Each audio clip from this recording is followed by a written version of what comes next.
Hello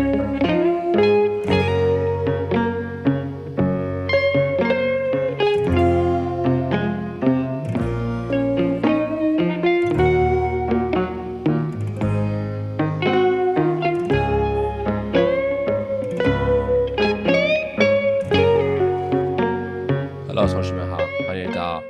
今天的视频 Hello សួស្តីអ្នកគ្នាថ្ងៃនេះគូនឹងលើកយកវីដេអូសំខាន់មួយសម្រាប់ថ្ងៃ国际妇女节ដែលបកប្រែជាភាសាខ្មែរយើងគឺទិវាសិទ្ធិអន្តរជាតិ Okay in this video dear mom and all the women in the world happy women's day បាទនៅក្នុងវីដេអូនេះដែរគូសូមជូនជាពិសេសទៅកាន់ម៉ាក់លោកគ្រូផ្ទាល់និងស្ត្រីនៅលើពិភពលោកទាំងអស់ដែលអាចស្ដាប់ជាភាសាខ្មែរនិងភាសាចិនតាមរយៈនៅក្នុងវីដេអូមួយនេះបាទអញ្ចឹងអ្នកនរគ្នាឥឡូវមកមើលនៅក្នុងចំណុចទី1នៅក្នុងតបរបស់យើងតែម្ដង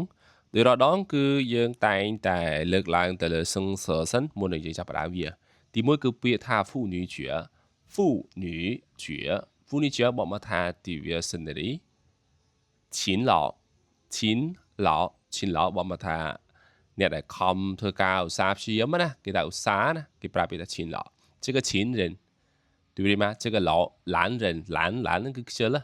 ហើយ勤劳ហ្នឹងគឺសំដៅទៅលើអ្នកដែលឧស្សាហ៍ព្យាយាមហ្នឹងឯងហើយពាក្យថា这个善良ហ្នឹងគឺចិត្តលេអូខេ存钱បកមកថាសំចៃលុយ存钱管理គឺគ្រប់គ្រងOK 是管理这财务บอกมาថាហេតុអីមិនធោ听到说吗就是按照为啥ទៀត妇女节勤劳善良存钱管理财务អញ្ចឹងគឺប៉ុណ្្នឹងឯងជាពាក្យវាតើឥឡូវទៅមកទៅបត់ដល់គ្នា今天是国际妇女节今天是国际妇女节ថ្ងៃនេះគឺជាថ្ងៃទិវាសិទ្ធិអន្តរជាតិក្នុងភាសាចិននិយាយថា今天是国际妇女节我想说一说ឬក៏我想说一下ដូចគ្នាណាខ្ញុំចង់និយាយបន្តិច我妈妈ពីម៉ាក់របស់ខ្ញុំ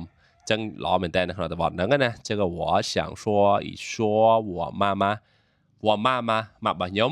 我妈妈是一位非常勤劳ណាមិញណា勤劳គឺឧស្សាហ៍ព្យាយាម这个非常一位什么什么人នៅខាងចុងគ្នាណាអញ្ចឹងពេលដែលគេយកមកសរសេរមែនតើគ្រូព្យាយាមលើកវេយ្យាករណ៍ខ្លះឧទាហរណ៍一位老师លោកគ្រូម្នាក់一个老师ក៏គ្រូម្នាក់ដែរក៏ប៉ុន្តែបើសំដៅគួរសមជាងសំដៅទៅលើការងារមុខរបររបស់គាត់គេប្រកាសជានិយាយតែ一位老师一位教授什么什么的有了ប៉ុណ្ណឹងតើលោកស្អាតឡើងមកទៀត一位非常勤劳和善良的人我妈妈是一位非常勤劳和善良的人មែនទេម៉េចម៉ាក់របស់ខ្ញុំគឺជាមនុស្សម្នាក់ដែលឧស្សាហ៍ព្យាយាមនិងចិត្តល្អខ្លាំងឬក៏ក្រៃលែងម្នាក់ក្រៃលែងណាម៉ាក់របស់ខ្ញុំគឺជាមនុស្សម្នាក់ដែលឧស្សាហ៍ព្យាយាមនិងចិត្តល្អក្រៃលែងអូខេទីដល់说吗យល់សឹងនិយាយហ្នឹងយើងអញ្ចឹងនេះគឺជាចំណុចសំខាន់របស់យើងណាចង់លើកថាវាល្អមែនតើនៅក្នុងតបមួយនេះហើយយកទៅប្រើប្រាស់វាទៅបន្តមកទៀតថាម៉េចទៅ他也很会存钱គាត់ក៏ជាអ្នកសន្សំចៃម្នាក់ខ្លាំងណាស់ដែរអញ្ចឹងក្នុងភាសាចិនគេប្រើពាក្យថា他也很会存钱គាត់ជាមនុស្សសន្សំចៃណា对很懂得You know, it's know how 我懂得说中文我懂得学习中文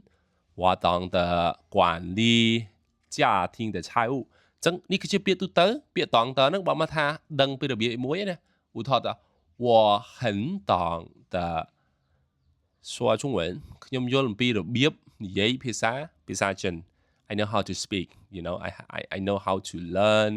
I know how to speak អញ្ចឹងយកមក how to know how to something right ចឹងបើសិនយកមកនិយាយថាខ្ញុំយល់ពីរបៀបរៀនភាសាចិនខ្ញុំនិយាយថា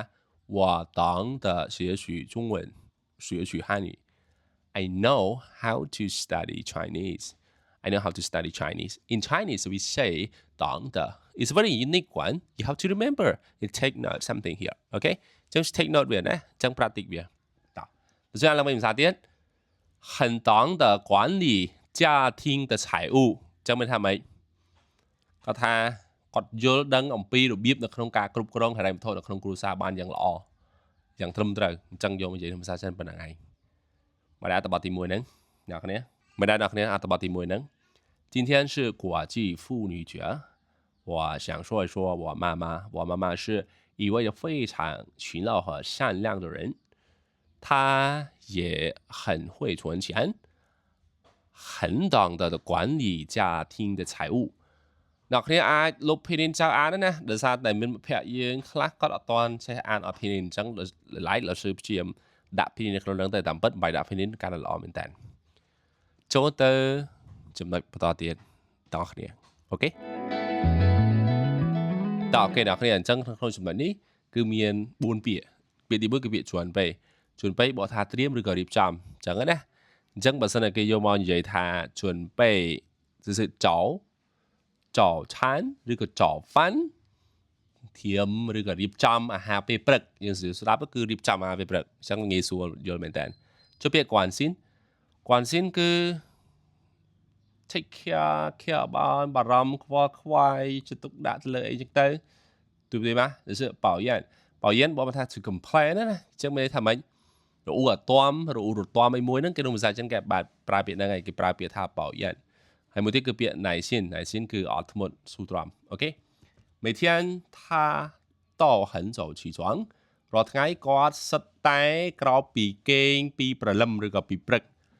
为家人准备早餐អូខេរៀបចំអាហារពេលព្រឹករៀបចំ准备早餐រៀបចំអាហារពេលព្រឹកសម្រាប់គ្រួសារអញ្ចឹង你妈妈怎么样也是这样对不对អញ្ចឹងសិនអញ្ចឹងដូចគ្នាណាអញ្ចឹងពូគាត់មកមានយកច្រើនព្រលឹមឡើងគាត់ធ្វើងើបពីព្រឹករៀបចំអាហារសម្រាប់គ្រួសារដល់ជាទីស្រឡាញ់ទីកក់ក្ដៅរបស់គាត់对也很关心我们的生活和学习ហើយក៏ខ្វល់ខ្វាយពីជីវិតនិងការសិក្សារបស់ពួកយើងផងដែរអញ្ចឹងក៏តែងតែសួរនាំជាប្រចាំបរៀនកូនបរៀនចៅណាអញ្ចឹងនេះជាចំណុចសំខាន់មែនតើ虽然他每天都很忙ថ្មីត្បិតតែបើទោះបីជាថ្មីត្បិតតែណាថ្មីត្បិតតែរាល់ថ្ងៃហ្នឹងគាត់រវល់ខ្លាំងយ៉ាងណាក៏ដោយ虽然什么但是ណាក៏ប៉ុន្តែ他从不 is never 从来不对不对吗ហ្នឹងហើយគាត់មិនដែល什么គាត់មិនដែលរអ៊ូទាំទេអូខេ总是ជានិច្ចកាល内心的照顾我们ជានិច្ចកាលតែងតែថែរក្សាឬក៏យកចិត្តទុកដាក់មើលថែពួកយើងយ៉ាងអត់ធ្មត់ដោយអត់ទ្រាំអូខេអញ្ចឹងក្នុងភាសាចិនគេប្រើពាក្យហ្នឹងនេះគឺជា adjective ដែលយើងប្រើពាក្យថា内心អត់ធ្មត់ណាហើយចុះពាក្យចៅគូនេះគឺការមើលថែអញ្ចឹងនេះគឺជានិច្ចកាលគាត់តែងតែផ្ដល់ការមើលថែដោយភាពអត់ធ្មត់ចំពោះពួកយើងអូខេនេះគឺជាការខ្លីៗនៃការបកប្រែ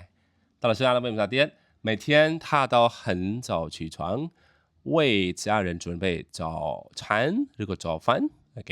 也很关心我们的生活和学习虽然他每天都很忙但是他从来不抱怨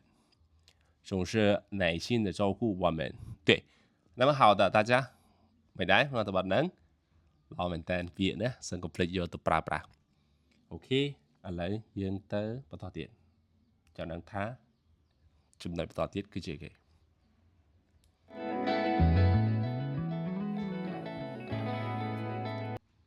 នេះគឺជាចំណុចបន្តទៀតរបស់យើងមាននេះគឺមាន4ពាក្យដែរកន្លែងចំណុចនេះទី1គឺពាក្យអ៊ីតោគឺជួបគូលីគឺលើកទឹកចិត្តហើយពាក្យជីស៊ីនឹងគឺបន្តពាក្យថាជួនជីងគឺបកមកថា respect គ្រប់អូខេទី10អសមកអូខេតាចឹងមើលដល់គ្នា在我遇到困难的时候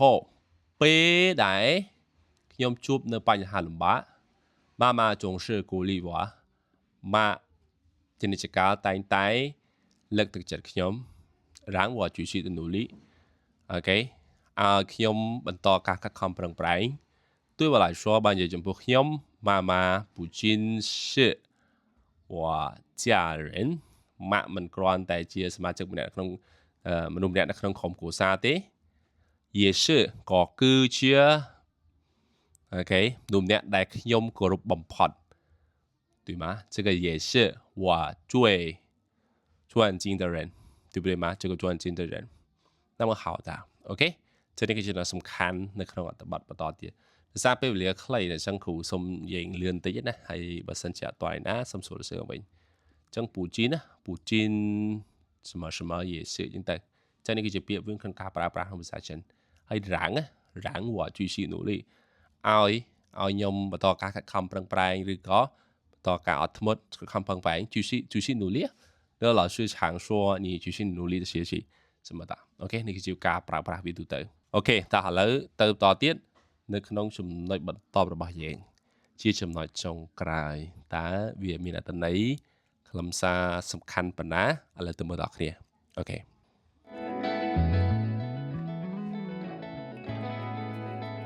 អូខេនេះគឺជាចំណុចចុងក្រោយមានតែ2ពាក្យទេទី1គឺពាក្យ特别ទី2គឺពាក្យ健康特别ជាពិសេស健康គឺសុខភាព对不对吗在